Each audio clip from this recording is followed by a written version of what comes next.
Hello दोस्तों, स्वागत है आप सभी का आपके अपने चैनल D2 वाला स्टडी में। आज फ्रेंड्स इस वीडियो में दोस्तों आप सबको बताने वाला दोस्तों क्लास 10 साइंस के दोस्तों फिजिक्स के 5 इंपॉर्टेंट न्यूमेरिकल को। जी हाँ दोस्तों, क्लास 10 दोस्तों फिजिक्स के 5 इंपॉर्टेंट तो न्यूमेरिकल बताऊंगा, जो न्यूमेरिकल दोस्तों इस बार बोर्ड एग्जाम द्वारा से पूछे जा सकते हैं। जी हाँ फ्रेंड्स, आपने दोस्तों न्यूमेरिकल नहीं पढ़ा कुछ भी तो कोई दिक्कत नहीं, ये दोस्तों 5 न्यूमेरिकल को करके जाइए, क्योंकि दोस्तों एग्जाम में आपको आ सकता है। और ये फिर जब भी दोस्तों बोर्ड एग्जाम तो इसमें आएगा तो आपको 5 से 3 नंबर क्लियर कर देगा। ठीक है, तो ये सारे 5 न्यूमेरिकल को हम सोल्यूशन करेंगे, क्या न्यूमेरिकल कहता। ठीक है, बहुत इंपॉर्टेंट है, बहुत ही चुन के लिया गया। ठीक है, बहुत इसको एनालिसिस करके लिया हूं। ठीक है, तो इसको समझना, सोल्यूशन को देखना, तो बस वीडियो को अंत तक देखते रहेगा। वीडियो अच्छा लगा तो लाइक कर दीजिएगा, और कभी सीखिएगा तो प्लीज हमारे चैनल को सब्सक्राइब कर दीजिएगा। तो now let's start this video. तो फ्रेंड्स एक छोटा सा वीडियो है जो आपको एग्जाम में फ्रेंड्स अच्छा खासा मार्क्स ला सकता है। ठीक है, मुझे पता है दोस्तों कि क्लास 10th में बच्चों को न्यूमेरिकल से डर लगता है, न्यूमेरिकल उतना नहीं बनाते, उतना फोकस नहीं करते, बट पता क्या बोर्ड एग्जाम आपके एबिलिटी को टेस्ट करने के लिए डाल देता है न्यूमेरिकल। ठीक है, तो हम लोग क्यों ना सतर्क रहें, पहले से करके जाए, आएगा तो बढ़ा देंगे धारा से। ठीक है, तो नंबर मिल जाएगा, है ना। तो देखिए, तो सबसे पहले हमारा न्यूमेरिकल क्या करें, 2 से पूछ दिया अभी। ठीक है, और बहुत बार रिपीट भी किया गया। ठीक है, तो इसको बना के जाइएगा। यदि कभी सोल्यूशन नहीं किए होंगे तो छोटा सा वीडियो हमारे साथ कर लीजिए। ठीक है, यदि किए होंगे तो बहुत अच्छी बात है। कमेंट करके ये बताइए कि आप इससे कितना का न्यूमेरिकल आपको आता है, कितना कब कर पाएंगे। ठीक है, तो पहला पढ़िए क्या कहता है प्रश्न। प्रश्न ये बोल रहा है कि यदि किसी विद्युत बल्ब के तंतु का प्रतिरोध 1200 ओम है तो बल्ब 220 वोल्ट स्रोत से कितना विद्युत धारा लेगा। जैसे हम लोग के घर में बल्ब वगैरह जलते रहता है ना, तो उसका कुछ ना कुछ रेसिस्टेंस होता है, उसका कुछ ना कुछ वोल्टेज होता है ना, कुछ ना कुछ बल्ब का पावर। बाजार में जाते होंगे दुकान में तो बोलते हैं कि 100 वाट का बल्ब दे दीजिए, 50 वाट का बल्ब दे दीजिए, है ना, 16 वाट का बल्ब दीजिए। तो क्या बोलते हैं, वाट मतलब उस बल्ब का पावर, है ना, तो बल्ब का पावर। तो उसी तरह विद्युत बल्ब का दिया गया क्या, जो जो दिया है ना, न्यूमेरिकल बनाने का बहुत अच्छा टिप्स बताता हूँ मैं, हर वीडियो में बोलते रहता हूँ, जब भी न्यूमेरिकल वीडियो आता है तब, कि न्यूमेरिकल बनाने से सबसे पहले आपको ये चीज करना है कि क्वेश्चन में क्या दिया है उसे फोकस करिए। वो आप पकड़ लेते हैं तो आप न्यूमेरिकल बन जाएगा आसानी से, आधा काम क्लियर हो जाएगा। तो मुझे दिया गया है क्या भाई, तो मुझे दिया गया है दोस्तों प्रतिरोध। प्रतिरोध मुझे 1200 ओम है, बल्ब 220 वोल्ट स्रोत से जल रहा है, तो निकालना क्या, विद्युत धारा, करंट निकालना। तो मैं क्या करता हूं दोस्तों, मैं सॉल्यूशन करता हूं। देखिए यहां पे है ना, मैं सॉल्यूशन करता हूं, और सॉल्यूशन को आपको नोट भी कर लेना, सिर्फ देखना नहीं है ना, नोट करना है, क्योंकि आपका एग्जाम बहुत अच्छा है, नजदीक है, और हम लोग बहुत तैयारी कर रहे हैं आपके एग्जाम में अच्छा मार्क्स लाने के लिए, तो कुछ अपना भी टाइम दीजिए। तो तंतु का प्रतिरोध, प्रतिरोध कितना, 1200 ओम है। प्रतिरोध को क्या करते हैं, आर से डिनोट करते हैं, है ना, क्योंकि प्रतिरोध का अंग्रेजी में रेसिस्टेंस बोलते हैं, और रेसिस्टेंस का पहला वर्ड आर होता है, तो इसलिए हम प्रतिरोध को आर से डिनोट करते हैं। तो आर बराबर 1200 ओम, बल्ब 220 वोल्ट स्रोत से है, यानी कि दोस्तों भी बराबर क्या है, 220 वोल्ट। भी क्या है, विभव, विभवांतर। तो कितना विद्युत धारा लेगा, तो आपका आई का मान निकालना है, आई बराबर भाट। हम लोग पढ़े दोस्तों बाई ओम्स लॉ, ओम के नियम क्या कहता है, जरा देखिए, तो मेरे वीडियोज में बताया था आपको, भी बराबर आई आर, है। जो वोल्टेज होता है धारा का अनुक्रमानुपाती होता है, धारा का समानुपाती होता है। हम लोग पढ़े ओम का नियम, नियत ताप पर किसी चालक से प्रवाहित होने वाली विद्युत धारा उस परिपथ के 2 बिंदुओं के बीच या 2 सिरों के बीच विभवांतर के समानुपाती होता है। यह स्टेटमेंट याद रखेंगे ओम के नियम, है ना, एग्जाम में आते भी है। तो भी बराबर आई आर, तो मुझे आई का मान निकालना, तो आई बराबर हम लिख सकते हैं भी बटा आर। भी का मान दिया हुआ कितना, 220, आर का मान दिया हुआ 1200, है ना। तो हम लोग इसका कर देंगे, डिवाइड कर देते हैं, तो यहाँ कटेगा 0 से 0 कटेगा, ये 12 11 दूनी 22, और ये 60 दूनी 120, है ना। तो दोस्तों आपका फाइनली आंसर कितना आ गया, 11/60। अब आपका आंसर भागा देकर देख लीजिए, जो आंसर आएगा वही आपका। तो 11/60 क्या आ गया आपका, ये एम्पियर आ गया, एम्पियर। ये क्या हो गया, करंट आ गया। तो ये आपका क्या हो गया, आंसर आ गया, है ना। तो 11/60 आपका आंसर आ गया। ये आपका ऐसे लिखिएगा तो एग्जाम में आपको 2 से 3 मार्क्स अवश्य मिल जाएंगे। ठीक है, लास्ट में लिख देना, अतः परिपथ, अतः विद्युत बल्ब द्वारा ली गई धारा 11/60 एम्पियर है। अब इसको भागा दे सकते हैं, कोई बड़ा तो है नहीं, पर 11 में 6 से भागा दे दीजिए, तो कितना आएगा बताइए तो, है ना। तो 0.13, है ना, तो आपको कुछ समथिंग में आ जाएगा। ठीक है, तो आप कर सकते हैं, ये तो करते इतना कर लेना आपको। ये पहला का सोल्यूशन हो गया। एग्जाम में आएगा तो बनेगा कि नहीं बनेगा बताइए तो जरा कमेंट करके, बनेगा, बनना चाहिए भाई, कोई बड़ा चीज है नहीं। दूसरा नंबर को कर लेता हूं सोल्यूशन। ये पहला का किस्सा खत्म हो गया सोल्यूशन। चलते हैं हम लोग दूसरा का करते हैं सोल्यूशन।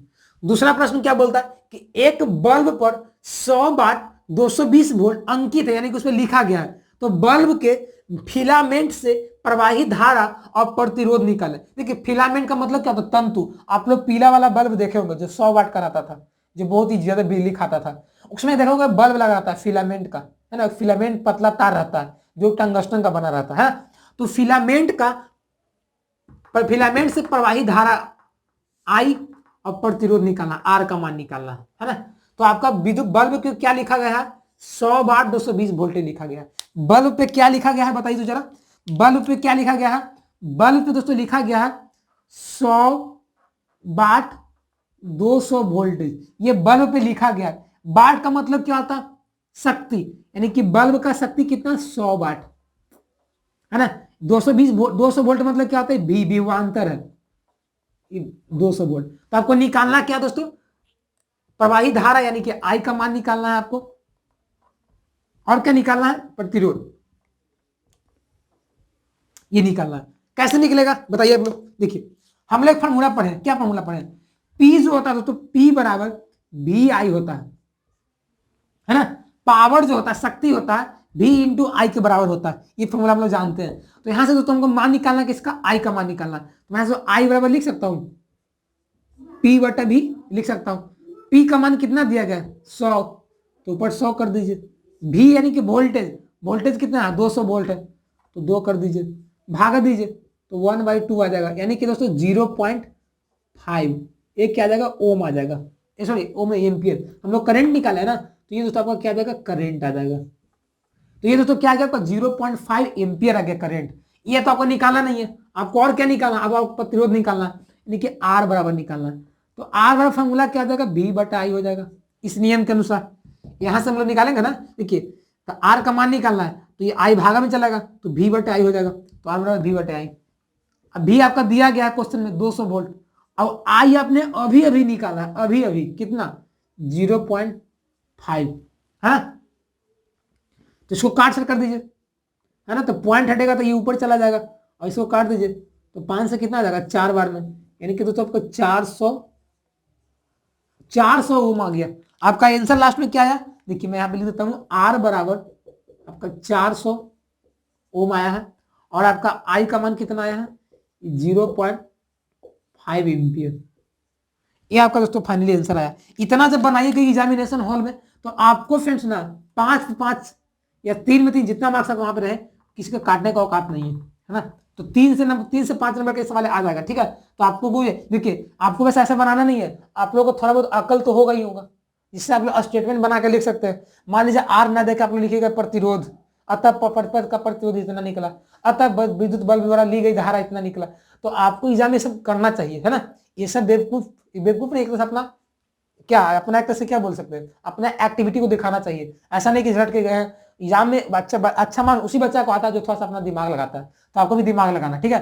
पेज ज्यादा लिखा है, इसलिए क्या करना है, कुछ अच्छा से वर्ड लिखना है। कैसे लिखेंगे, आर का मान निकला तो हम लोग डायरेक्ट नहीं लिख देंगे कि आर बराबर 400 ओम, लिखेंगे अतः विद्युत बल्ब का प्रतिरोध 400 ओम, अतः विद्युत बल्ब द्वारा ली गई धारा 0.5 ओम, ऐसे लिखना है, तो नंबर आपसे मिलेगा, ठीक है। तो ये 1-2 प्रश्नों को आप क्या कर लीजिए, नोट कर लीजिए सॉल्यूशन को, ताकि मैं आगे के प्रश्नों को सॉल्यूशन कराता हूं, ठीक है। तो करिए नोट्स को। चलिए दोस्तों, हम लोग का जो थर्ड प्रश्न बहुत ही इंतजार कर रहा है बहुत देर से हम लोग का, चलिए इसके पे भी आ ही जाते हैं। बस प्रश्न क्या करता है, बहुत ही मजेदार प्रश्न है, और देखने में आपको लग रहा है हार्ड, लेकिन ये हार्ड है नहीं, ये है क्या, बहुत आसान। कैसा आसान, देखिए ये आपका सर्किट दिया गया है ना। यहां से बोला कि जो करंट जा रहा है उसका मान निकालो। तो क्या करेंगे, देखिए हम लोग जानते हैं दोस्तों कि यहां से यदि करंट जाएगा फ्रेंड्स, तो ये क्या होगा, यहाँ आई चला जाएगा, मान लीजिए आई बन जाएगा, यहाँ जाएगा तो I2 जाएगा। तो यहाँ से करंट दो भागों में बट गया है, मतलब ये दोनों ये पैरेलल है इसके, है ना, पैरेलल है। तो पैरेलल में दोस्तों हम लोग मान क्या निकालते हैं, क्या मान निकालते हैं, पैरेलल में क्या होता है 1/R1 प्लस 1/R2 होता है ना। लेकिन दोस्तों देखा जाए तो करंट है तो I बन जाएगा दोस्तों, यही करंट यहाँ से I2 जाएगा, है ना भाई। यहाँ से जो करंट जाएगा वही तो इसमें जाएगा ना, ये दोनों में 1 बन, ये तो ये सीरीज में है, ये दोनों सीरीज में, ये नीचे का भी दोनों सीरीज में है। अब दोनों जो आएगा मिलकर फिर दोनों पैरेलल हो जाएगा। तो हम लोग ऐसे कर सकते हैं, क्या कर सकते हैं, यहाँ जो 1 1 है दोस्तों, उसको हम लोग क्या कर देंगे, यहाँ से मान निकालेंगे R1 बराबर, तो R1 मेरा फॉर्मूला देखिए, ये दोनों सीरीज में, तो फॉर्मूला क्या होता है R1 प्लस R2, है ना। तो दोनों 1 1 1 सीरीज है, तो 1 1 1 यानी कि 2 ओम आ जाएगा। अब उसी दोस्तों नीचे का दोस्तों जो है वो हम लोग निकालेंगे R3 बराबर, मान लीजिए R4 प्लस R5 है, तो नीचे का भी 1 1 है, तो 1 प्लस 1 बराबर 2 ओम। अब दोस्तों ये तो पूरा 2 ओम है, ये नीचे का भी 2 ओम है, तो अब क्या सर्किट नया तरह से बनेगा, देखिए कैसे बनेगा सर्किट, देखिए अब दोस्तों सर्किट नया तरह से बनेगा, यहां से ऐसे बनेगा, ऐसे बनेगा। ये ऊपर का दोस्तों दोनों जुड़ के 1 1 2 हो गया, ये नीचे का भी जुड़ के 2 2 1 1 2 हो गया, और नीचे आपका दोस्तों 10 का 10, है ना। ये आपका दोस्तों 10 का 10 है। यहाँ दोस्तों क्या है, 3 है, 3 है, 3 3 ओम, यहाँ 5 वोल्ट 5 वोल्ट 5 वोल्ट, है ना।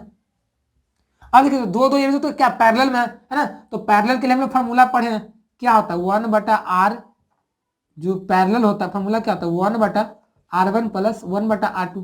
तो यहाँ तो मैं दो दो को निकालूंगा, तो 1 बटा RP निकालने के लिए 1 बटा 2 प्लस 1 बटा 2, ये दो दो काम कर रहा है ना, तो यहाँ से 1 बटा RP बराबर क्या आ जाएगा 1 आ जाएगा, तो RP बराबर क्या आ जाएगा 1 1 ओम आ गया। देखिए तो अब बोले कि भाई RP क्यों निकाले, देखिए दोस्तों हम लोग को करंट निकालने के लिए फॉर्मूला क्या होता है I बराबर क्या, I वाट है ना, तो I का फॉर्मूला क्या होता है V बटे R। हम लोग को वोल्टेज दिया गया, वोल्टेज है 5 5 5, तो 15 वोल्ट पूरा हो गया, लेकिन मुझे कि आर ही नहीं पता कि भाई पूरा सर्किट का आर कितना है, पूरा सर्किट का टोटल इक्विवेलेंट रेजिस्टेंस कितना है, इसलिए मैंने पूरा आर निकालूंगा। पूरा भी तो पता है मुझे 5 5 15 ओम, तो भी तो मुझे पता, तो फॉर्मूला लगा दूंगा, लेकिन आर ही नहीं पता कि पूरा टोटल आर कितना है, तो टोटल आर निकालेंगे। तो देखिए ये आरपी का मान 1 ओम आ गया, ये तो पूरा तो ये वाला था सर्किट, इसका पूरा हमारा 1 ओम आ गया, पूरा 1 वैल्यू आ गया।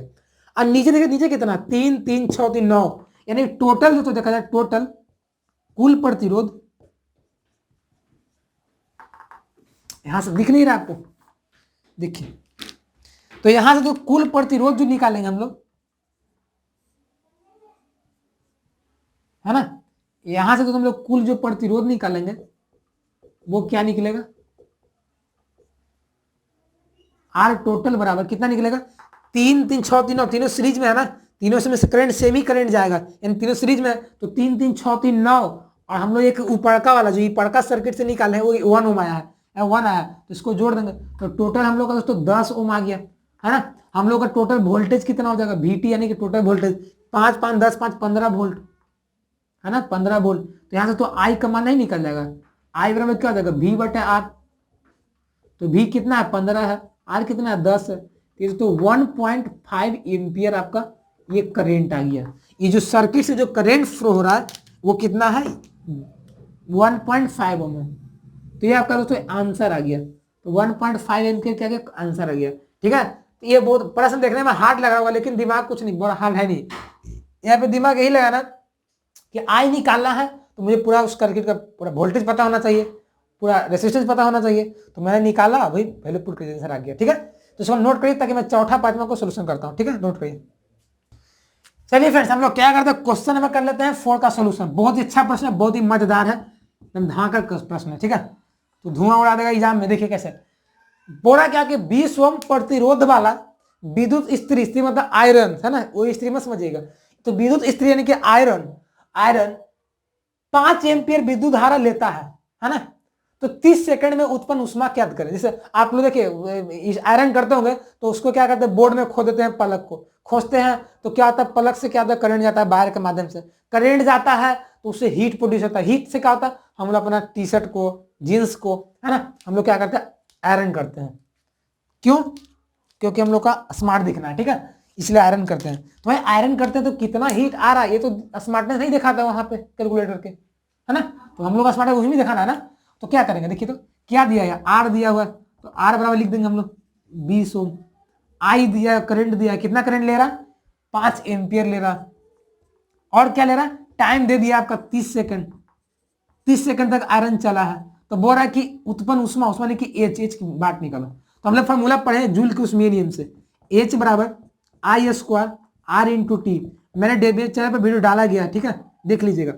तो H बराबर आई स्क्वायर R इंटू टी, तो I का मान कितना है दिया गया 5 का स्क्वायर गुना R, R का मान कितना है 20 ओम, T कितना है समय सेकंड, तो 30 सेकंड। देखिए दोस्तों यहाँ जब भी दोस्तों टी रहेगा ना तो सेकंड में ही रहेगा, यदि आपको घंटा में दे देगा, यदि मिनट में दे देगा तो भी आपको वहां पे इसको सेकंड में लाना पड़ेगा। ठीक है, तो इसको कैलकुलेट कर लीजिए। तो 5 का स्क्वायर 25, 20, 30 कर लीजिए। तो 25 दूनी 50 है ना, गुना में 30, तो कितना इसका आंसर आ जाएगा, 15 30, तो 15,000 जूल है ना। या दोस्तों इसको आप आंसर में ऐसे लिख सकते हैं 15 किलो जूल। तो 15 किलो जूल जो है ना वो आयरन के द्वारा प्रोड्यूस हीट हो गया, यानी कि वो आयरन 30 सेकंड में 15 किलो जूल हीट को प्रोड्यूस करेगा, जिससे कि आपका जो जीन्स वगैरह शर्ट जो आयरन होगा। ठीक है, तो 15 किलो जूल या 15,000 जूल। तो एग्जाम में आएगा तो बना देना भाई, क्योंकि नहीं बनेगा तो बताइए, ऐसे नहीं बनेगा तो कितना खराब लगेगा। मैंने आपको पहले बता भी दिया हूं। अब मान लीजिए बच्चा ये बोल रहा होगा अक्सर नहीं आएगा तब, अरे भाई मान लीजिए यहाँ पे वैल्यू चेंज रहेगा, 20 को 10 दे देगा या 5 दे देगा, 0.5 दे देगा, है ना, तो क्या दिक्कत है, वही कैलकुलेट करेंगे। तो इस तरह से आपको मैं क्वेश्चन लाने वाला ये आपका प्रैक्टिस करवा रहा हूँ, ताकि आपको एग्जाम में डर ना लगे न्यूमेरिकल को देख के, आपको हौसला रहे कि आप बना दें। ठीक है, तो ये समझिएगा बात को, ऐसा नहीं कि मैं भगवान हूँ कि आ ही जाएगा, ये सब गलत फहमी मत रहिएगा। प्रैक्टिस करिए, मेहनत करिए, आपको एग्जाम में अच्छा मार्क्स जरूर आएगा। ये सोच के पढ़िए कि मुझे एग्जाम में अच्छा मार्क्स लाना है, ऐसा नहीं कि यही क्वेश्चन आएगा। नॉलेज लीजिए, अपना मार्क्स अच्छा आएगा। 5वां नंबर, एक उत्तल दर्पण की फोकस दूरी 25 सेंटीमीटर है, उसके सामने 8 सेंटीमीटर की दूरी पर उस वस्तु का प्रतिबिंब बन रहा है, तो वस्तु का दूरी बताना है ना। तो इसका क्या क्या दिया पहले लिख लेंगे। न्यूमेरिकल में सबसे पहले क्या करते हैं, जो दिया है तो उसको लिखते हैं। तो फोकस हमारा कितना दिया गया, कितना है, 25 सेंटीमीटर। अब आप ही लोग बताइए कि उत्तल दर्पण के फोकस दूरी क्या होता है, पॉजिटिव होता है कि निगेटिव होता है, बताइए आप लोग। तो उत्तल दर्पण का फोकस दूरी क्या होता है, पॉजिटिव होता है। और अवतल दर्पण का क्या होता है, निगेटिव होता है। उसके सामने 8 सेंटीमीटर की दूरी पर बना प्रतिबिंब, है ना, यानी कि भी का मान कितना दिया गया, 8 सेंटीमीटर। तो वस्तु का दूरी निकालना है, यू बराबर निकालना है ना। तो हम लोग फॉर्मूला पढ़े हैं दर्पण सूत्र। दर्पण सूत्र क्या होता है, 1/a बराबर 1/b प्लस 1/u, है ना। तो यहां से हम लोग क्या कर देंगे, 1/f, f का मान हम क्या निकालना, मुझे u का मान निकालना, तो मैं 1/u बराबर क्या कर दूंगा, 1/f माइनस 1/b। यहाँ पे तो 1/u बराबर 1/f का मान कितना है, 25 है, माइनस 1/b का मान कितना, 8 है। तो इसको 25 हट के लिख लीजिए, 25 8 200, है ना। तो 200, तो यहाँ से जाएगा 8 हो जाएगा, यहाँ कहता है 25 हो जाएगा। तो यहाँ से आपका दोस्तों क्या जाएगा, u बराबर क्या निकल जाएगा, टोटली 200 ऊपर चला जाएगा। आप 8 से 25 घटेगा नहीं तो क्या जाएगा, 17 आ जाएगा। तो माइनस में 200/17, ये आपका क्या जाएगा, आंसर आ जाएगा, है। तो इसको आप कैलकुलेट कर लीजिएगा, आपका आंसर आ जाएगा। ठीक है, माइनस में 200/17। देखिए दोस्तों, हाँ ऐसे अभी आंसर सही कि गलत है, कि आंसर यहीं से पता चल गया। दोस्तों जब भी वस्तु का दूरी जो होता है ना, निगेटिव में ही आता है, कोई भी दर्पण हो, उत्तल या अवतल, तो यहाँ निगेटिव में आ गया ना, माइनस 200/17, भागा दे दीजिए ना, अब क्या आ जाएगा, तो u बराबर क्या आ जाएगा, माइनस 17 में 1 आ जाएगा, 3 बचेगा, तो फिर क्या आ जाएगा, 1 आ जाएगा, है ना। फिर 3 बचेगा ना, तो 30, फिर इसको हटाएंगे तो फिर क्या आ जाएगा, 17 में 1 से करेंगे कितना आ गया, 3, 30 आ गया। तो फिर एक बार में कटा था, कितना आ गया, फिर 30 कितना हो गया, ऐसे देखिए ना, 17 200, तो एक बार में 17 3 0, तो फिर एक बार में कटेगा 17, कटाइए तो 10 में साथ देगा 3, 2 में से जाएगा 1, तो यहाँ बैठाइए, अब 17 से कर दीजिए, है ना। तो 17 में कितने से कटेगा, 6 बार में, 7 के पहले हासिल 4, 6 4 10, है ना। 17 7 बार में, 7 तो 49 हासिल 4, 7 4 11, तो 119 ही मुझे लगता है लास्ट ही आएगा। ठीक है, तो 17 से कर दीजिए 7 बार में, तो 11.7 आ जाएगा, 11.7 सेंटीमीटर। ये क्या दोस्तों, जो वस्तु का दूरी है, ये वस्तु दर्पण से कितना दूरी पे है, 11.7 सेंटीमीटर। और माइनस क्या दर्शाता है कि वस्तु इस साइड है ना, उत्तल दर्पण इस साइड है। चलिए, तो ये दोस्तों आपका 5 सवाल थे जो एग्जाम में आ सकते थे, पूछे जा सकते इसी टाइप पे। यदि नहीं आएंगे तो इस टाइप पे आएंगे। ठीक है, तो ये 5 प्रश्नों को अच्छे तरह से समझ लीजिए क्या कहता है, एग्जाम में अच्छा मार्क्स ला सकते हैं आप लोग इसे, है ना, क्योंकि आता है भाई एग्जाम में पूछे रहते हैं, हमेशा न्यूमेरिकल आते रहते हैं। ठीक है, तो इसको ध्यान में रखिएगा। तो दोस्तों आज तक नहीं, आज का वीडियो कैसा लगा, अच्छा लगा ना, एक छोटा सा वीडियो आप सबके लिए बहुत इंपॉर्टेंट है, आप सबके लिए हेल्पफुल था एग्जाम के लिए, इसलिए आज का वीडियो बस इतना ही। तो वीडियो कैसा अच्छा लगा, कुछ सीखे, हेल्पफुल था तो प्लीज यार वीडियो को लाइक कर देंगे और चैनल को अभी तक सब्सक्राइब नहीं किए तो प्लीज यार मेरे चैनल को सब्सक्राइब कर देंगे ताकि ऐसे ही मतलब वीडियोज आपसे पहले पहुंचते रहेंगे। तो मिलते हैं नए वीडियो में, तब तक के लिए बन रहे हमारे चैनल से। जय हिंद, जय Bharat, take care, bye, best of luck.